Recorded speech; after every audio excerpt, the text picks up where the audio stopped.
Ini kan seumur hidup nggak pernah pakai bintang. Karena saya masih waras. Tapi kan ini lu punya berlian, lu kaya kan gitu. Ya. Tapi kalau dilihat dari harga-harga gunung saya, harga tanah saya di Jakarta Selatan ya kan. Saya punya tanah itu 5 hektar bagi 2 sama ahli waris. Senior kalau maling ya buat apa gitu. Gue juga belum pernah besuk Rasman sampai sekarang. Gitu loh. Tega banget, Bang.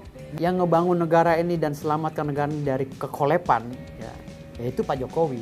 Jadi Pak Mahfud MD ini kan kalau saya lihat, kalau lagi ada job dari pemerintah dia diem. Begitu hari pertama saya menjabat disumpah oleh Pak Prabowo, ya sumpah jabatan ya, dia lantik oleh Pak Prabowo. Besoknya saya panggil.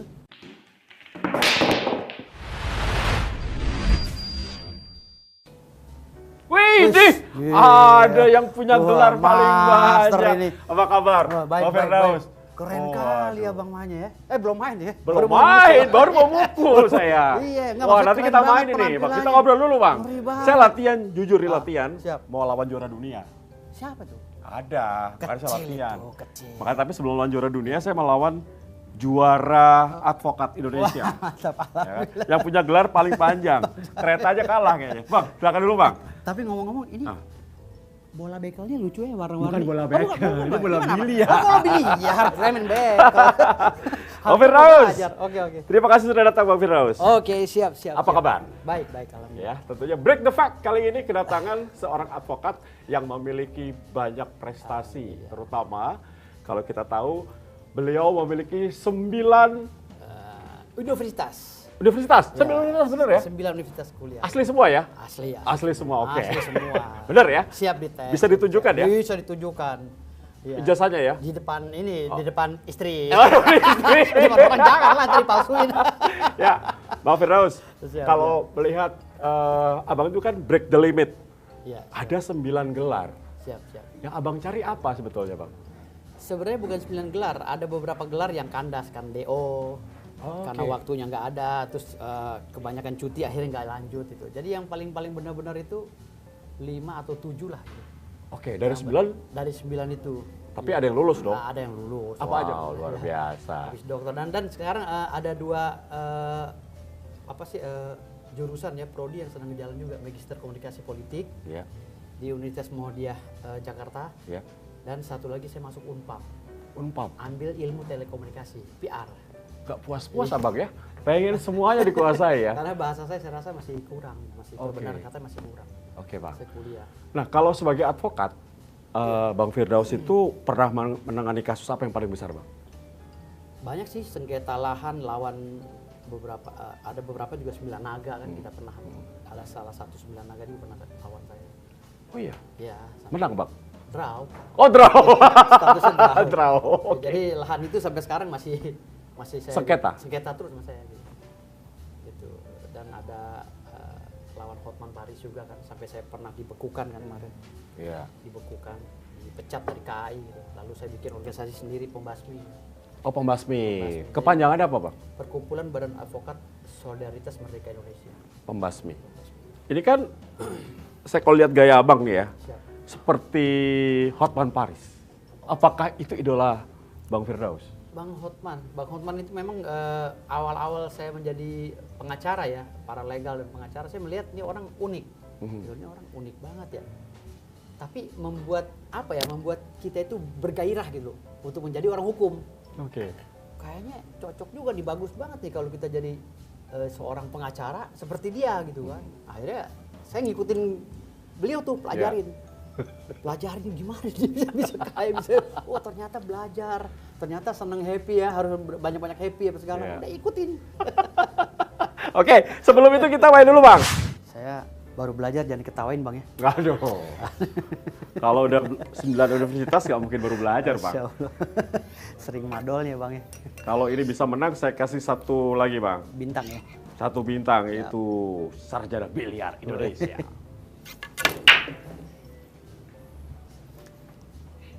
Waduh, udah 2 yang masuk nih. Dulu katanya Bang Firdaus awalnya juga vokalis atau main band? Vokalis, band. Awalnya sih main film. Tahun film, 90 ya, main film sama Bang Matias Mucus. Matias Mucus, ya, legend. Di Pondok Indah. Judulnya Sinetron Tahta sama Pondok Pajon. Tahta saya tahu tuh. Tahta sama Pondok Pajoyo. Ya, Tahta tuh yang kayaknya sinetron terkenal ya. dulu. Terkenal dulu, zaman dulu. Deh, nggak kena. Memang harus diajak ngobrol kalau main. Aduh. Pasti godek. Terus kenapa nggak main sinetron lagi, Pak? Malah main band? Waktu itu karena kita kan masih jadi apa ya, pemeran dari figuran ke pemeran pembantu ini. Dari sekolah teater kita kan bertahap kan, berjenjang waktu itu. Cuman ya karena saya sibuk kuliah waktu itu jadi nggak fokus. Kuliah pertama Universitas apa, Bang? D1 Jayabaya. Jayabaya. Nah, saya tuh jujur ya, Bang, waktu lihat sosok Bang Firdaus itu sering banget waktu tiba-tiba langsung menjadi kuasa hukumnya Bang Rasman. Iya. Iya. Itu ceritanya gimana, Bang? Bisa awal mula jadi kuasa hukumnya Bang Rasman? Jadi waktu itu, Sini, Bang. waktu itu sebenarnya secara nggak sengaja sih, Bang Rasman itu kayaknya udah kewalahan gimana gitu ya, menanggapi Bang Hotman, lalu dia telepon minta tolong gitu. Adinda, kayaknya Adinda nih yang pas buat lawan Hotman. Oh gitu? Hotman ini ngeyel banget ya gitu. Oh jadi beliau yang nelpon Bang Firdaus? Iya. Bukan Firdaus yang meminta Bukan, untuk... dia yang nelfon. Ya. Maksudnya gimana Bang? Abang ada masalah apa Bang Hotman? Kan tadinya kan saya nggak mendalami lah ya, nggak mendalami urusan dia dengan Bang Hotman kan gitu. Coba Adinda lihatlah di media, kan dia ribut terus dengan saya gitu. Ya. Saya dilaporin begini-gini di Mabes Polri dan lain-lain. Ini kan nggak mungkin. Coba Adinda kaji. Saya bilang Bang, saya tanya istri dulu. Tanya sama istri saya. Kata istri, wah jangan Pi gitu. Kenapa tanya istri dulu? Kan harus tanya setiap kerjaan kan Oh, harus tanya istri saya. Oke. Saya pikir sama-sama pengacara. Enggak, tanya. Gimana Mi? Kita kalau nanganin, jangan Pi gitu. Nanti ini kayaknya orang udah ribut dari dulu gitu. Nanti Papi takutnya masuk ke lingkaran mereka jadi udah kita coba dulu deh. Kasihan Bang Rasman nggak ada yang nolong gitu. Tuh lihat dibully di media sosial. Nggak ada yang bantu, kasihan. Ya udah terserah Papi aja, yang penting aku udah bilang jangan. Ya udah kita coba masuk sebagai kuasa hukum tambahan lawan Hotman. Ya udah terjadi akhirnya naik meja gitu. Ya itu untuk pertama kali ya. Untuk pertama kali ada yang naik meja di dunia dan akhirat. Iya, dan secara nggak sengaja itu siapa yang naikin tuh. Mungkin bisa jadi begini juga sih. Karena negeri kita ini kan hukumnya carut marut, ya kan. Mungkin teguran dari Allah SWT ya. Karena banyak yang main di bawah meja ya. Di bawah meja. Emang masih banyak? Masih banyak. Masih Masa? banyak. Banyak hukum-hukum yang nggak berjalan karena tadi kong kali kong di bawah meja. Akhirnya saya diberikan. Yang saya tahu di atas meja. Justru di atas meja lebih terang benderang. Ketahuan. Pengacara yang naik di atas meja itu pengacara yang jujur. Bisa membuka tabir hukum di Indonesia. Dibanding pengacara yang biasa bermain di bawah meja. Berikut dengan penegak hukum lainnya. Karena di Indonesia ini hukum itu udah benar-benar kacau balau. Jadi saya udah pernah berbicara beberapa kali sama Pak Prabowo melalui media sosial ya. Bahkan dengan Bang Habibur Rahman juga udah pernah saya kirimkan beberapa keberatan saya terhadap penegakan hukum di Indonesia. Sampai pernah juga Bang Habibur Rahman telepon saya Japri kan. Saya bilang, Bang ini kacau nih Bang. Hukum di Indonesia ini kacau kalau Pak Prabowo tetap bertahan di posisi ini gitu. Nah, alhamdulillah sekarang ini kan udah mulai ada perubahan tuh. Pak Prabowo udah mulai, ya pokoknya udah mulai gencar lah ya, udah mulai nangkep-nangkepin koruptor dan lain. Hanya saja masih banyak ajas oportunitas yang mengangkangi penegakan hukum di Indonesia. Kalau boleh tahu Pak Firdaus melihatnya indikasinya apa? Melihat hukum Indonesia itu carut marut itu apa? Karena oportunitas tadi, karena ada kepentingan kekuasaan. Siapa saja, entah ketua partai yang mempunyai kepentingan di dalam proses itu. Jadi ketua partai mengintervensi penegak hukum melalui presiden dan lain, mungkin bisa saja gitu. Kan hari ini Indonesia ini walaupun kita menganut sistem tres politia ya, tres politik ya, legislatif, yudikatif dan eksekutif, tapi kan tetap aja yang menguasai ini para pemilik partai, apalagi partai-partai yang besar. Jadi hukumnya ketika mau bersinggungan dengan pemilik partai itu, ketua umum partai, ya contoh kayak kemarin ada salah satu partai yang sekjennya terindikasi korupsi kan, gitu. Udah jadi tersangka, bahkan udah mau jadi terdakwa. Akhirnya kan minta gerasi ke presiden bisa kan, diberikan pembebasan lah gitu. Hal-hal seperti ini kan sebenarnya yang nggak mesti harus dilakukan oleh Pak Prabowo. Jadi kalau memang tegas, tegas saja gitu. Kalau Bang Firdaus menyebutkan nama Presiden ke-8 Pak Prabowo, kan ini menurut saya ya, Iya. hal-hal yang tadi Abang katakan sudah berlangsung sejak Ibu Megawati, kemudian Pak Susilo Bambang Yudhoyono, Pak Jokowi, bahkan sekarang Pak Prabowo. Iya, kan saya bilang tadi, dulu saya pernah beberapa kali menyinggung Pak Prabowo, tapi kesini-sininya Pak Prabowo ini udah mulai gagah gitu loh. Udah mulai habisin para koruptor dan lain-lain. Udah mulai kerjanya udah oke gitu. Hanya saja Pak Prabowo itu belum ngangkat saya sebagai ketua Mahkamah Agung. Oh gitu. Oh jadi Abang saya, pengen jadi ketua iya, Mahkamah Agung. lebih parah lagi. Intinya itu. Pukul dulu bola 7, Bang. Oke. Ketua Mahkamah Agung. Emang kenapa dengan ketua Mahkamah Agung yang sekarang? Kalau kita menegakkan hukum dari langsung masuk loh tadi bola 7-nya. Iya. Miring-miring dikit. Jadi kalau kita mau menegakkan hukum, dilihat dari ketuanya dulu. Ketuanya tahan nggak nih sama sistem yang ada di sekarang ini, sistem oportunitas. Kalau ketuanya nggak tahan, dia tetap aja. Hakim-hakim di bawah juga jadi nggak tahan. Gampang disuap. Ada hakim yang di rumahnya digerebek ada 900 miliar kan. Iya.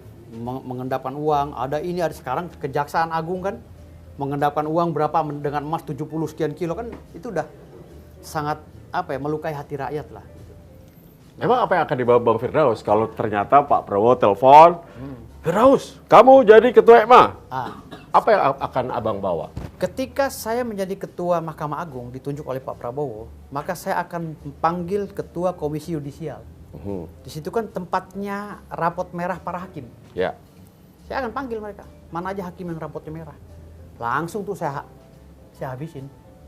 Bapak semua udah nggak usah jadi hakim lagi, memalukan.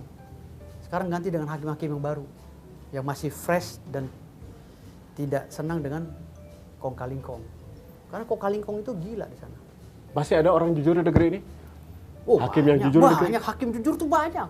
Ya. Saya beberapa kali kenal, contohnya dengan almarhum Pak Artijo ya. Saya kan sangat ngefans sama beliau tuh, Pak Artijo. Sayangnya beliau udah meninggal sih itu. Di Mahkamah Agung tuh banyak orang-orang kayak gitu. Ya. Banyak hakim-hakim yang jujur, yang memang benar-benar mau sungguh-sungguh menegakkan hukum. Hanya saja jujur saja tidak cukup.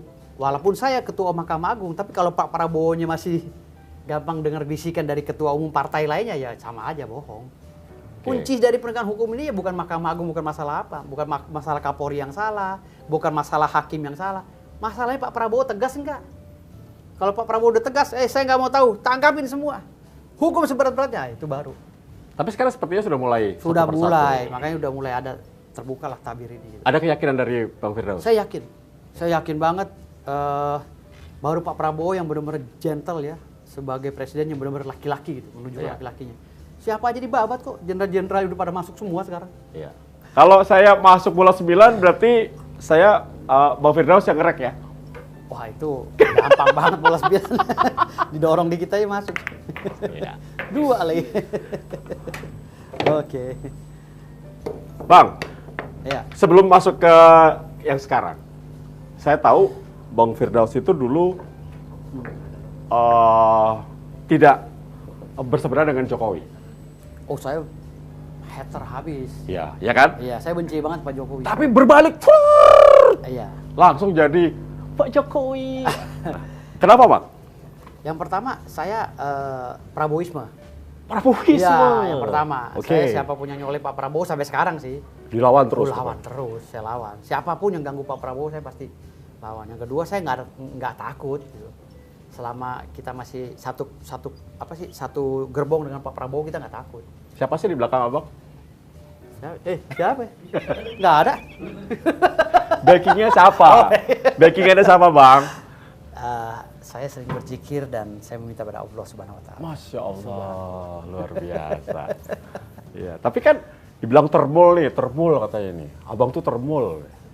Ya, gimana tanggapannya, Bang? Saya kan memang baru bergabung dengan Pak Jokowi ini kan sejak tahun 2023. kemarin. Ya. Saya nyalek di P3 juga kan karena di Gerindra, saya di Gerindra. Oke. Karena di Gerindra nggak ada kuota, saya akhirnya ngambil kursi P3. Oke. Saya memang mau berjuang untuk Pak Jokowi. Ya. Ternyata Pak Jokowi pecah sama PDIP. Saya udah terlanjur daftar. Oh gitu. Iya, saya udah terlanjur daftar. Loh, kok calon presiden PDIP kok bukan Jokowi, malah perang lah, gue udah jadi caleg gimana? Oh itu ceritanya. Udah, iya, udah kadung-kadung ini kan, Iya. udah mau bela Jokowi, tentu Iya. Jokowi balik arah. Ah, ya udahlah, Ganjar pun gak ada masalah kan gitu waktu itu. Akhirnya dengan hati yang gerendeng saya sosialisasi, ya lumayan juga, M juga habisnya gitu. M juga. M juga. Duit sendiri tuh bang? Duit orang, minjem. Duit sendiri lah maksudnya.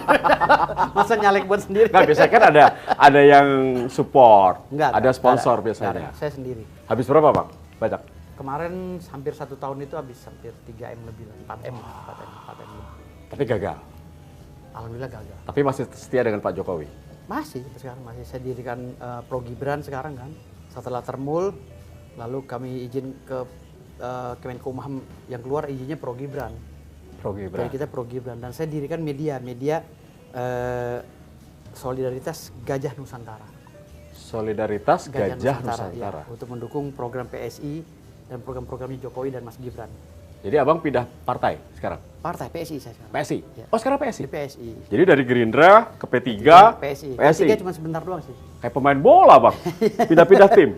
Saya keluar dari P3 itu karena waktu itu Pak Prabowo waktu debat publik dia meneteskan air mata dihina oleh calon kita Mas Ganjar. Saya bilang, wah ini nggak baik nih, pemimpin nggak baik, saya keluar aja dah. Penghitungan suara P3 sedang berjalan, saya keluar. Karena saya ngelihat Pak Prabowo nangis, saya udah keluar lah. Pokoknya Pak Prabowo nggak kenapa-napa, saya nggak terima gitu. Makanya saya keluar. Pernah ketemu langsung dengan Pak Prabowo? Beberapa kali pernah, waktu di Polonia, pernah sering. Termasuk di Hambalang pernah. Tapi kan ya ketemu-ketemu begitu aja, nggak ada bicara yang serius gitu. Nggak dapat Enggak. jabatan? Enggak, saya nggak pernah minta jabatan, nggak pernah apa. Kalaupun dikasih saya tolak kalau yang lain. Kecuali Kalau apa? Mahkamah Agung atau Menteri Hukum saya senang. Saya berkaitan dengan hukum-hukum aja dah. Saya mau gergaji semua orang-orang yang penegak hukum yang nggak benar. Abang yakin bisa bang? Insya Allah bisa. Kan tadi abang bilang, Tergantung Pak Prabowo-nya. Kalau Pak Prabowo-nya bilang sikat ya sikat lah. iya. Iya. Kalau nggak abang yang disikat ya? Iya. Saya nggak takut. Ya bang, break Ya, dulu bang. Oke. Nah, kalau mengenai keinginan menjadi ketua Mahkamah Agung, kan harus ada track record mengenai Ya. hukum di Indonesia. Iya. Sekarang Bang Firdaus kalau boleh tahu, SHMH, MH sudah MH? Emang udah. Sudah ya? Iya. Dokter. Terus apakah pembasmi ini adalah salah satu cara Bang Firdaus untuk bisa melaju ke depan sebagai cita-citanya menjadi ketua MH? Karena ini jabatan, kalau menurut saya jabatan politis ya, karena Mahkamah Agung kan yang mengangkat itu Presiden. DPR, Ya, DPR, oke. atas rekomendasi Ya, Pak Presiden betul. ya gitu. DPR atas rekomendasi Pak Presiden lalu disetujui oleh lembaga lainnya kan Ya. gitu. Jadi karena ini jabatan politis nggak begitu dipentingkan banget kalau ini pendidikan yang terlalu ini gitu. Yang penting ada kemauan gitu dan mengerti tentang hukum. Ada sejarah lah dia di bidang hukum itu gitu. Ada perjalanan dia, seperti saya kan pengacara. Prestasi abang apa yang bisa membuat orang ya DPR mengiyakan Firdaus Oi Wobo menjadi ketua Mahkamah Agung? Prestasi saya hari ini, saya telah berhasil mendirikan lembaga komunitas pengawas korupsi yang ada di seluruh provinsi di Indonesia. Dan saya sering menjarain orang dari dulu. Oh iya. Ya, sebelum saya jadi pengacara, saya udah menjarain orang. Tanya aja track record orang banyak. Kepala desa, bupati, ada beberapa pejabat juga yang saya penjara, saya laporin saya pakai surat kaleng. Banyak. Gitu loh. Dan saya salah satu pengacara yang nggak pernah nyuap sama sekali hakim atau polisi, alhamdulillah. Cari track record saya. Ada nggak saya nyuap? Nggak ada.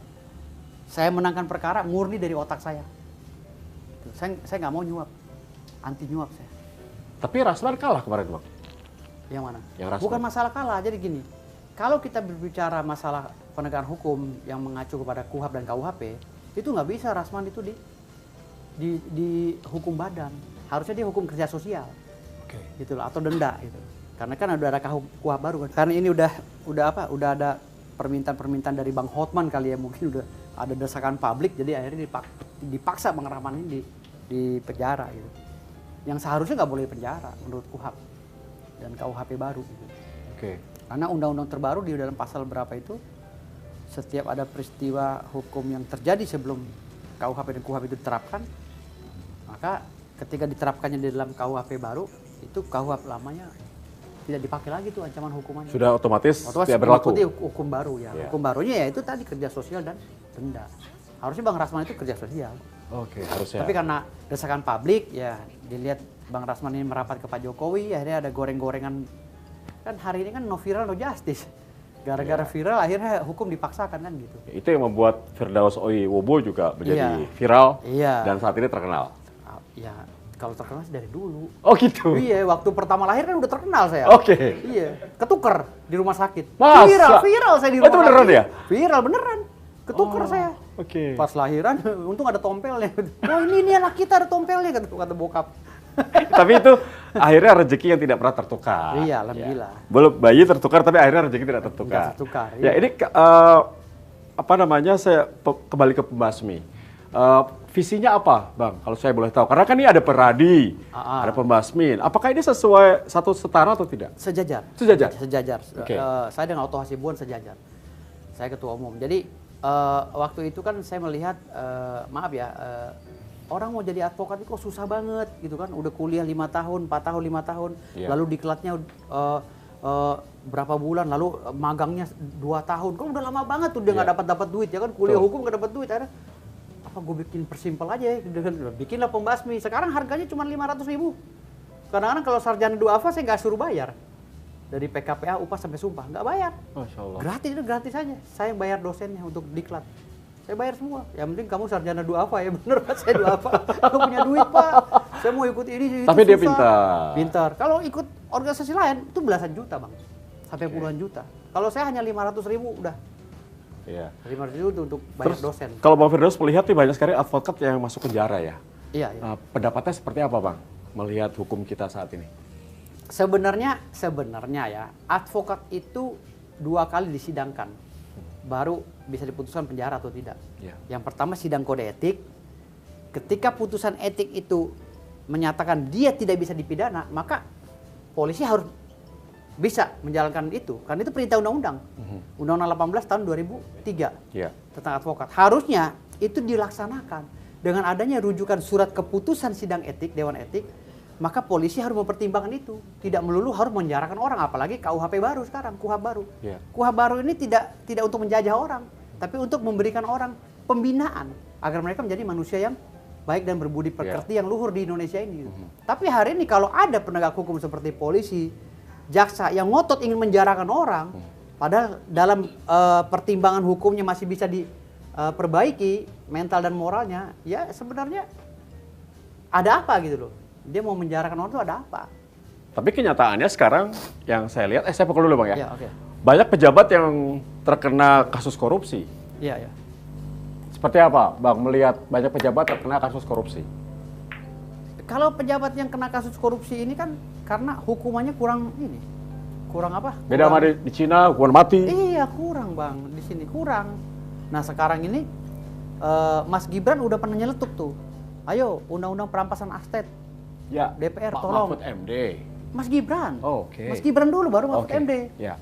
Mas Gibran kan udah pernah nyeletuk tuh. Nah itu kita dukung gitu loh. Hanya saja kan di DPR RI ada beberapa partai yang menolak. Karena Oke. kita tahu kan partainya tahu sendiri. Emang siapa Bang? Hah? Emang siapa? Partai yang diinjek palanya kemarin. Aduh, saya nggak nyebutin loh nama partainya. Waduh, senuk lagi. Atau diinjek bolanya nih Bang? Aduh. Jadi kalau ada perampasan aset itu disahkan, Abang setuju? Setuju banget. Bila perlu hukum mati gitu. Kalau memang kita mau. Makanya kita terbentur dengan undang-undang hak asasi manusia. Masih ada kemungkinan nggak Bang? Bahwa ya mungkin salah satu hal yang bisa memberhentikan atau mengurangi korupsi di Indonesia adalah undang-undang itu disahkan. Ya tergantung dari kesadaran para pemilik partai sekarang ini. Kan semua kuncinya di pemilik partai. Kalau DPR RI kan hanya, kalau kata Bang apa kemarin, yang di Jawa Tengah itu, orang PDIP, kami ini kan hanya Korea, jadi kami tergantung bos kami. Gitu. Tergantung ketua partai berarti? Ya, Bambang Pacul. Oh iya, Bang Ya Pacul. kan tergantung ketua partai, jadi ya susah dong kalau ketua partainya bilang, sudahlah jangan diitukan gitu kan, kasihan. Ya, kalau kasihan kan kasihan rakyatnya ini, kapan Iya. sejahteranya rakyat kalau begini terus gitu. Nah, kalau misalnya Bang Firdaus ditawarkan menjadi salah satu advokat pejabat yang terkena korupsi, diambil nggak Bang? Saya ambil lah, Meskipun tahu itu salah? belum tentu salah. Kan advokat kan, kalau Abang bicara Oke. tentang saya sebagai advokat. Ya, betul. Kalau saya berbicara sebagai ustadz dan rakyat, saya akan bilang, bunuh dia. Tanpa Oke. dihukum pun gantung gitu. Oke. Tapi ketika Abang nanya, Sebagai kalau advokat? Abang sebagai advokat, ya udah, saya aja, Ambil. duitnya gede. Akan saya bela, gimana cara dia nggak dipenjara kan gitu. Oke, masalah benar atau salah gimana nanti ya? Ya kan hukum itu abstrak. Oke. Ada cara membelanya, di mana sisi pembelaan kita bisa kita terapkan di pengadilan. Soalnya per hari ini nih Bang, per hari kita syuting nih Bang, saya dengar Bang Hotman Paris menjadi pengacara dari Pak Febri Jampitsus, ex-Jampitsus. Ya nggak ada masalah sih. Kan yang jadi pengacaranya kan hanya namanya Hotman Paris, law firm-nya. Kan di belakang itu kan ada pengacara-pengacara yang memang di belakang dia Timnya ya? timnya. Kayak saya. Saya pembasmi, jangan dianggap sepele, dia udah ada 3.400 pengacara. 3.400? Jadi ada 3.400 pengacara, ada profesor, ada doktor, ada mantan jaksa, ada mantan jampidum, gabung sama saya. Oke. Ada orang Mabes Polri bintang 2, bintang 3 gabung menjadi advokat sekarang di pembasmi. Dan kedepannya kasus yang terbesar apa sekarang Bang yang ditangani? Kemarin saya ditelepon oleh salah satu orang lah ya, minta saya mengambil alih kuasa dari Hamdan Julfa untuk ngurusin Sultan Oke. yang direbut oleh direbut oleh pemerintah. Ya. Saya disuruh ambil Hotel alih Sultan. lagi. Hotel Sultan. Ya. Saya mau ditunjuk tapi belum ada kelanjutan lagi. Oke. Gitu. Kemarin ditelepon, gimana pembasmi siap ya? Saya bilang siap. Gitu. Dan itu sempat rame-rame kemarin ya. Sampai rame-rame. Terus kalau Abang, sorry Bang, Ya, oke. kalau Abang masih nyari uang, kan punya gunung di Parung. Ya kan gunungnya nggak bisa dimakan bang.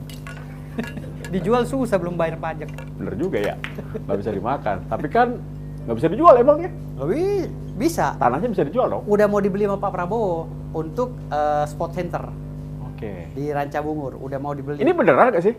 Serius, Atau hanya bikin viral aja? Loh enggak. Kalau saya nggak benar Ada ditangkap dong bang. SHM-nya nggak? Ada surat-suratnya lengkap. Semua. Ada? Ada penetapan pengadilan apa semua ada. Kok bisa punya gunung Bang di Parung? Jadi ada salah satu anak Raja Banten namanya Prabu Ngabe Awan. Dia punya tanah, dia bekas Verponding Indonesia. Oke. Verponding Barat menjadi konversi Verponding Indonesia. Oke. Lalu dia upayakan begini, dan kami upayakan ke pengadilan. Ada keluarlah penetapan dan lain-lain. Ada pengakuan lah beberapa. Ya, akhirnya hal itu kami lakukan upaya hukum kemarin dengan pemasangan plang dan lain-lain, somasi pada pihak-pihak. Gitu. Sampai rame sekarang. Iya. Jadi kalau seandainya ada yang mengklaim bahwa bohong tuh si Firdaus, ya udah kalau bohong mana yang benar? Keluar dari sarang lu gitu. Nggak ada juga? Nggak ada yang berani. Orang udah saya somasi semua perusahaan besar yang dudukin lahan klien saya. Oh berarti mereka tuh menduduki lahan yang salah ya selama ini? Mereka masuk bikin HGB berdasarkan cara yang salah. Kan bisa dipatahin HGB-nya nanti. Tapi karena mereka udah telanjur bangun perumahan di situ, udah telanjur bangun gedung apa, jadi mereka diam. Oke. Banyakan diam gitu. Ternyata ini benar ceritanya ya? Ya Saya benar pikir lah. ini mengada-ngada. Oh, enggak lah. Bikin viral, saya punya gunung gitu. Saya ini kan seumur hidup nggak pernah pakai bintang. Karena saya masih waras. Tapi kan ini dari Kemenkumham izinnya, jadi saya pakai bintang. Iya, betul. Gitu. Kalau saya pakai bintang, saya ngada-ngada ya. Oh iyalah. Nah, kalau dipikir-pikir nih Bang ya, kembali ke gunung nih, Iya, ke siap, Gunung siap. Parung nih. Siap. Kalau dibandingkan dengan 74 kg emas, lebih mahal mana Bang? Mahalan gunung saya lah. Di dalamnya kan kita belum tahu ada uraniumnya apa kagak. Oh iya. Iya. Uraniumnya. Emas belum ada seberapa aja. Kalau nerim kalau dijual sasetan aja kan bisa beli Lamborghini 5 itu. Oh gitu ya. Saya baru dapat insight lain ya, ternyata Bang Firdaus pengen jadi Ketua Mahkamah Agung ya. Iya. Karena gini Bang, karena ketika Jaksa Agung, Polri, dan pengacara berjuang untuk memunculkan keadilan pada Iya. tindak pidana tertentu ya, khusus seperti korupsi dan lain-lainnya, itu mereka mati-matian tuh untuk menganalisa kasus dan mengolah itu untuk menjadi di posisi ancaman hukuman yang terberat. Ya. Tapi ketika dia bawa ke persidangan, diuji di pengadilan, hakimnya gampang disogok. Lalu keputusan hakim mengatakan bahwa ini hukumannya hanya 3 tahun karena dia berbuat baik di persidangan. Ya. Ada loh hukumannya seperti itu. Padahal harusnya lebih. Harusnya kan 20 tahun ke atas, gitu loh. Harus 20 tahun lah minimal, atau 10 tahun gitu. Bahkan kasus-kasus kecil hukumannya lebih berat daripada lebih berat itu. Ya? dari itu gitu. Dan hari ini semua putusan hakim itu bukan berdasarkan undang-undang, tapi berdasarkan keyakinan hakim keputusannya. Itu yang membuat parah di Indonesia ini. Jadi undang-undang yang dibuat oleh negara itu nggak kepake sama sekali di persidangan, hanya dijadikan apa sih mekanisme sebagai syarat gitu untuk memenuhi persyaratan persidangan. Kadang-kadang hakim itu memutuskan perkara tidak sesuai dengan peristiwa yang terjadi di saat diuji itu. Jadi kalau menurut Bang Firdaus saat ini lembaga yang masih bisa dipercaya lembaga apa? Pembasmi lah. Oke. Saya bikin untuk membasmi. Oke. Bang, pukul dulu Bang. Sengaja tuh Bang. Siap. Saya menarik nih kalau melihat perseteruan sampai istri saya aja tahu nih. Hotman Paris versus Firdaus Oiwobo. Ya. Kalau boleh dihitung-hitung kaya siapa sih Bang? Dulu kan Bang Firdaus bilang kaya saya karena saya punya gunung. Iya. Kalau aslinya kaya siapa Bang? Kalau kaya siapa? Yang nonton soal ini banyak generasi muda nih pengen tahu nih sosok Bang Firdaus. Kalau kaya siapa saya nggak tahu ya, kaya siapa itu saya nggak tahu. Kan kita nggak bisa ngukur orang. Bang Hotman Paris tuh kayanya seperti apa sih nggak tahu kan. Parameter sekarang ini kan lu punya Lamborghini, lu punya berlian, lu kaya kan gitu. Ya. Tapi kalau dilihat dari harga-harga gunung saya, harga tanah saya di Jakarta Selatan ya kan. Saya punya tanah itu 5 hektar bagi 2 sama ahli waris. Di 2,5 hektar. Di Permata Hijau itu masih sengketa sama Pemda. Saya ganjel di situ. Pemda nggak bisa bangun. Oke. Ya, Pemda DKI. Itu 2,5 hektar kalau semeternya 50 juta. Itu kalau beli kerupuk satu kelurahan dapat semua. Jangan beli kerupuk juga Bang. Belinya Lamborghini dong. Jangan kerupuk pikir. Tapi itu yakin punya Bang Firdaus? Punya saya. Ya makanya saya bilang tadi kalau ada yang ngakuin lagi ya keluarkan datanya. Abang beli cincin di toko atau di e-commerce? Di toko berlian KW Bang. Shopee 20.000 ya. Serius? Biar mirip Bang Hotman? Terobsesi. Oh terobsesi. Ya, jadi berlian-berlianan Bang. Sensitif debu. Sorry Bang, Wah, semangat. saya kasih snook mulu ini, nggak sengaja. Ya, alhamdulillah. Karena saya lihat dari tadi jago mainnya. Kalau pemain dari stroke-nya udah kelihatan Bang. Ya, dikit-dikit Bang. 2. Apa-apa, saya bisa bikin Bang Firdaus nih sulitan main biliar. Terus cita-cita Bang Firdaus apa ke depannya Bang dengan adanya pembasmi? Saya mau memperbanyak pengacara di Indonesia dan kebetulan di pembasmi izinnya juga ada paralegal ya, bisa menjadikan masyarakat biasa yang non sarjana hukum bisa jadi pengacara. Ya. Bisa buka kantor di rumahnya sendiri untuk membela masyarakat. Hubungan dengan Peradi saat ini seperti apa hubungan dengan Peradi? Enggak ada kaitannya. Kita bergerak sendiri. Tapi hubungannya baik ataukah tidak? Baik.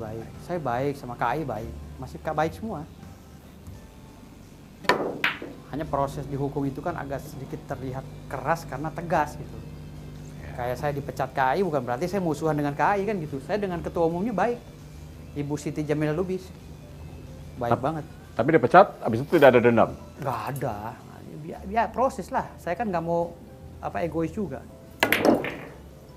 Namanya saya salah ya naik meja kan nggak ada yang benarin juga. Saya juga nggak membenarkan itu. Saya bilang ya udahlah. Nah kalau baju dan atribut ini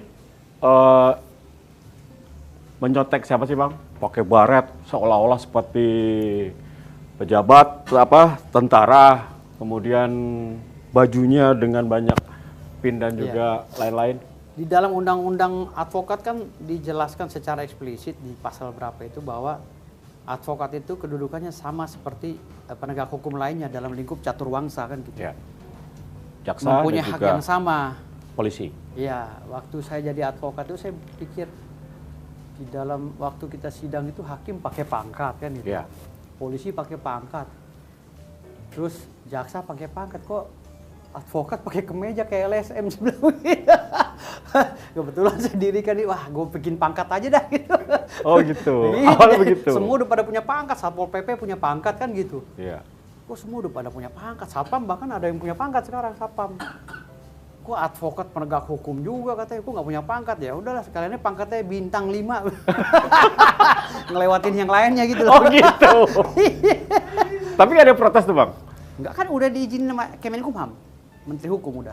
Oh diizinkan? Udah diizin semua ini tata letaknya segala udah diizinkan. Oh jadi semua anggota Pembasmi pakai bintang. Pakai bintang semua? Yang paling banyak abang berarti? Saya, karena saya yang bikin. Oke, oke Bang. Oke. Saya presidennya. Terus kalau nanti ada jabatannya nggak Bang? Berapa lama Pembasmi? Atau nanti akan diganti atau abang seumur hidup? Enggak. Kita per 5 tahun sekali. Per 5 tahun Tapi sekali? saya untuk tahap awal 10 tahun. Untuk tahap awal. Saya gara-gara main sama, ini salah satu bintang tamu saya yang paling jago mainnya, jadi saya serius mainnya nih Bang.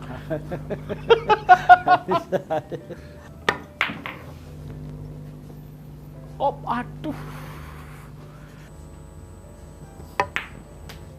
Godek lagi. Kalau boleh tahu, anggotanya siapa aja Bang yang dikenal sama masyarakat, anggota Pembasmi? Anggota Pembasmi itu Berbi Kumalasari. Oh, Berbi Kumalasari. Ya, Sandi Tumiwa. Oke. Terus ada beberapa Sandi Tumiwa itu yang bekas istrinya, suaminya Tessa Konang ya. Oke. Itu ada beberapa juga lah, lupa. Ada beberapa artis dan ada profesor juga banyak ya. Aduh, nggak masuk Bang. Abang sengaja nih. Enggak Bang. Coba saya. Kalau sekarang berarti S3-nya, dokternya di Universitas apa Bang? Universitas Islam Lampung Anur. Islam Lampung Anur. Ya, rencana saya mau ngambil di Universitas Indonesia atau di Trisakti S3 Hukum Tata Negara. Oke. Habis selesai ini. Oke. Selesai ini rencananya. Nah ini yang menjadi gong nih Bang. Masyarakat Indonesia tidak percaya dengan penegakan hukum. Iya. Karena yang mereka lihat di hari-hari adalah bagaimana pejabat korupsi, Iya, kemudian bahkan koruptor memegang kasus korupsi. Iya. Nah kedepannya kalau boleh abang jabarkan keinginan abang dan juga kalaupun dipilih menjadi ketua MA nanti seperti cita-cita abang, apa yang akan abang lakukan? Ya, saya akan mengganti para hakim, kan itu jantungnya penegakan hukum hakim itu. Saya akan mengganti para hakim yang memang ada rapot jelek gitu di pengadilan. Itu udah pasti. Begitu hari pertama saya menjabat, disumpah oleh Pak Prabowo, ya, sumpah jabatan ya, dilantik oleh Pak Prabowo. Besoknya saya panggil Komisi Yudisial, mana rapot-rapot PR hakim. Itu udah langsung, nggak peduli saya itu mau pakai cara dia udah senior kayak apa. Senior kalau maling ya buat apa gitu. Ya udah saya ganti dengan hakim-hakim yang baru, yang lebih fresh. Karena anak muda itu kan banyak yang mau jadi hakim juga, yang kesempatannya. Kan yang ngantri juga udah banyak Bang. Yang udah ngantri, yang serius-serius juga ngantri banyak. Iya, yang ngantri banyak juga, yang rapotnya bagus-bagus juga gitu. Nah hakim-hakim yang senior itu yang memang kayak Pak Artijo gitu kan, yang hakim almarhum yang almarhum sampai seumur hidupnya cuma pakai Vespa pergi ke Mahkamah Agung, itu kan saya sedih dengernya. Kenapa hakim kayak gitu nggak diangkat jadi ketua Mahkamah Agung gitu? Ini yang kita cari, hakim-hakim itu ya minimal jadi hakim agung gitu, atau kabak apa gitu kan, diisi oleh orang-orang yang bersih lah gitu. Biar ke depan itu tidak ada lagi peristiwa hukum seperti yang dialami oleh Rasman gitu kan. Rasman ini mencari keadilan, dia seorang advokat, teriak-teriak harus divonis dengan paksa karena tuntutan Bang Hotman kan gitu. Tapi sekarang masuk ya? Masuk gitu. Karena sebenarnya kan kalau pengacara itu memegang kuasa nggak boleh dipenjara. Apalagi lagi konferensi pers ada si kliennya, si Iklim Hakim sebelahnya. Tapi kan dengan kekuatan intervensi itu jadi akhirnya Bang Rasman masuk gitu. Abang mau tanya intervensi, apakah itu ada intervensi? Ada dong. Yang pertama, kasus Undang-Undang ITE pasal 27 diperkarakannya di Mabes Polri laporannya. Sementara ada ketentuan dari peraturan Kapolri, hanya kasus-kasus besar yang bisa ditangani oleh Mabes Polri. Kenapa pada saat Hotman melapor kok langsung jalan tuh Mabes Polri? Gitu loh. Yang kedua, ini kan pasal-pasal yang memang udah sumir sebenarnya, udah ada putusan Mahkamah Konstitusi. Gitu loh. Ya kenapa dipaksakan untuk dipenjara? Pasalnya aja udah dihapus oleh Mahkamah Konstitusi. Gitu loh. Yang ketiga, Rasman dalam kondisi dia sebagai advokat, memegang kuasa. Ada hak imunitas dalam pasal 16 Undang-Undang 8 tahun 2003, Undang-Undang 18 tahun 2003 tentang advokat. Ada pasal-pasalnya yang membuat Rasman itu tidak boleh dipidana langsung. Ditambah lagi, kami dan Rasman ini dipecat satu paket. Saya masih megang kuasa, dipecat pula tanpa proses persidangan etik. Ya lebih kacau lagi. Akhirnya gue bilang, wah gue di dalam negara gila ini. Gak usah protes lah, sinting. Terus? Gue ngebela. Ya. Sorry, gue pakai gue aja. Gak apa-apa. Gue kaku kayak kanebo warteg. Kalau ngomong pakai saya kaku. Gak apa-apa. Ya. Jadi gue ngebelain pengacara yang diintimidasi dan kriminalisasi karena dia lagi megang kuasa. Betul. Mau dipenjarain, gue lagi ngebelain. Enggak tau gue yang ngebela, gue juga diintimidasi. Lantas kalau Rasman ngadu ke gue ngadu ke siapa? Allah SWT. Dengan kasus yang sama gitu. Iya. Dengan kasus yang sama loh gue dipecat satu grablekan gitu tanpa adanya proses sidang etik. Akhirnya gue bilang, wah gue di dalam negara gila ini. Orang sakit semua di dalamnya, dan gue berhenti dah. Itu awalnya tuh, makanya gue nggak kok. Itu awal dari pembahas akhirnya. Ya, akhirnya gue kesel bikin pembasmi. Gitu. Dia bikin pembasmi juga ditolak berapa kali karena namanya ekstrim. Padahal ada kepanjangannya kan? Iya, perkumpulan benar. Tapi nomenklatur pembasmi itu udah ekstrim, nggak bakal diterima itu. Awalnya nggak bakal diterima. Tapi yang tadi ada orang di belakang saya. Nah, siapa itu? Itu dia, siapa Bang? Itu yang saya tanya. Siapa orang di belakang Abang? Gue bocorin dulu lah, santai. Tapi orang kuat di negeri ini? Oh iyalah, orang kuat. Kalau nggak kuat ya nggak mungkin lah. Gue bisa berdiri begini ya kan. Bukan ketua partai? Bukan.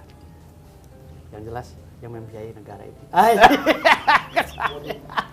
Iya. Tapi kalau boleh lagi, Abang masih membela Bang Rasman atau sudah tidak? Udah nggak ada kaitan dong. Karena gue udah lepas kuasa. Jadi gue juga belum pernah besuk Rasman sampai sekarang. Gitu loh. Tega banget Bang. Bukan tega Kan klien Abang itu tuh. Kan dia masih berkonflik sama Hotman. Oke. Di satu sisi Hotman kan gue ngefans sama dia. Oh. Gitu loh. Gue juga nggak mau menjaga perasaan Hotman Paris kan gitu. Di satu sisi Rasman udah bukan klien gue lagi, ya udah. Secara profesional ya udah, silakan ribut aku. Gue mau ngopi, lu sambil ngerokok, nggak pada ribut.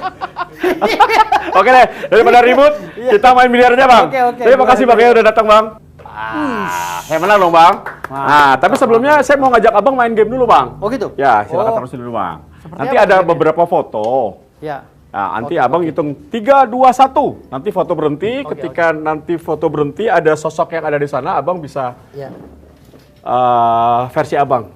Beliau seperti apa? Oke, kita hitung Bang. 3, 2, 1 Bang. 3, 2, 1. Oke. Kita akan melihat akan berhenti di foto siapa. Ya. Mahfud MD. Apa yang ada dalam benak Bang Firdaus mengenai sosok Mahfud MD? Jadi Pak Mahfud MD ini kan kalau saya lihat, kalau lagi ada job dari pemerintah dia diem. Oke. Ya, tapi kalau lagi nggak ada job, kritik pemerintah kelebihan. Akhirnya kemarin saya ikut laporin tuh di Polres kemarin. Dilaporin? Iya, saya laporin sama Tio bareng. Oh, Tio BEM? Tio Ardianto, iya saya laporin. Beliau juga saya minta diperiksa. Oke. Karena kaitan hukumnya ada kausalitasnya gitu. Emang apa Bang yang menjadi masalah? Kenapa melaporkan Pak Mahfud? Bukan melaporkan Pak Mahfud, saya laporin Tio. Lalu Pak Mahfud ikut ada di peristiwa hukum itu. Oke. Dan harus diperiksa, saya minta gitu. Sebagai saksi? Sebagai saksi dulu pertama. Ya. Tapi kalau bicara masalah prosesnya ya kayaknya bisa kena juga beliau. 1, 2, 3. Kita lihat siapakah. Oh. Wah. Presiden Republik Indonesia yang ke-7, Pak Jokowi. Joko Widodo. Apa nih Pak? Bang, apa bisa melihat sosok Jokowi? Kalau Jokowi ya. Jujur. Enggak, ini jujur dari hati yang paling dalam sekarang setelah gue pelajari tentang Pak Jokowi. Ya. Ini orang yang benar-benar luar biasa di bangsa ini, membangun bangsa dalam kondisi bangsa ini lagi kesulitan ekonomi, dililit hutang akibat banyaknya koruptor sebelum beliau menjabat dulu. Koruptor banyak loh. Saya pernah mendemo waktu zaman PSBY, ada berapa triliun yang dikorupsi oleh salah satu pejabatnya. Saya bersama Pak Maijen Samsul Jalal. Saya demo dia di depan Kejaksaan Agung. Ada kok memorinya di internal Kejaksaan Agung. Saya demo waktu itu dengan Pak Samsul Jalal. Jadi negara ini udah bobrok jauh sebelum Pak Jokowi menjabat, udah bobrok banget gitu loh. Dan juga sebelum Pak SBY menjabat juga udah bobrok gitu loh. Udah memang udah dulu-dulunya udah bobrok gitu loh. Cuman lagi dibenahi oleh presiden-presiden kita gitu loh. Tapi dengan versi mereka. Di zaman Bu Megawati juga sama, ada kebobrokan juga, dibenahi juga oleh Bu Megawati. Di zaman Gus Dur coba juga. Cuman pembenahan yang paling ekstrim hari ini di Pak Prabowo. Terlihat ya? Iya, terlihat banget di zaman Pak Prabowo gitu loh. Iya. Makanya yang ngebangun negara ini dan selamatkan negara ini dari kekolepan, ya, yaitu Pak Jokowi. Gitu loh. Dia bangun semua dengan sistem yang dia dapati, ya, walaupun kata orang dia minjem duit di Cina atau apa, whatever lah itu kan. Yang penting negara ini masih bertahan, bisa menggaji ASN dan lain-lainnya kan gitu. Hutang negara mana sih nggak ada hutang? Amerika aja hutangnya 500.000 triliun kan. Iya, betul. Indonesia cuma sekian triliun gitu. Semua negara berhutang kok di dunia ini gitu. Hanya saja siapa sih presiden yang dipercaya oleh luar negeri untuk berinvestasi? Ya kan Jokowi. Kalau nggak ada Jokowi kita nggak kebayar tuh PNS. Nggak kebayar, nggak bisa bangun jalan Suramadu apa segala itu, nggak bisa. Ya istilahnya jalan-jalan tol laut apa segala itu. Ya, jadi masih yakin dengan pembangunan dan juga pemberantasan korupsi sekarang ya? Pemberantasan korupsi saya yakin dengan Pak Prabowo. Pak Prabowo gentleman dan laki-laki banget.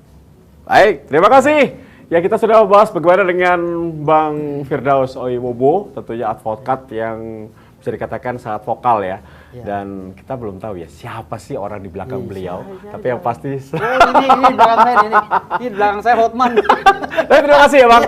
Sehat selalu Bang. Makasih, terus memberikan perubahan bagi hukum Indonesia. Sehat selalu. Terima kasih sudah menyaksikan Break the Fact. Kita ketemu lagi di episode berikutnya. Theodore Grow, sign out. Bye. Bye.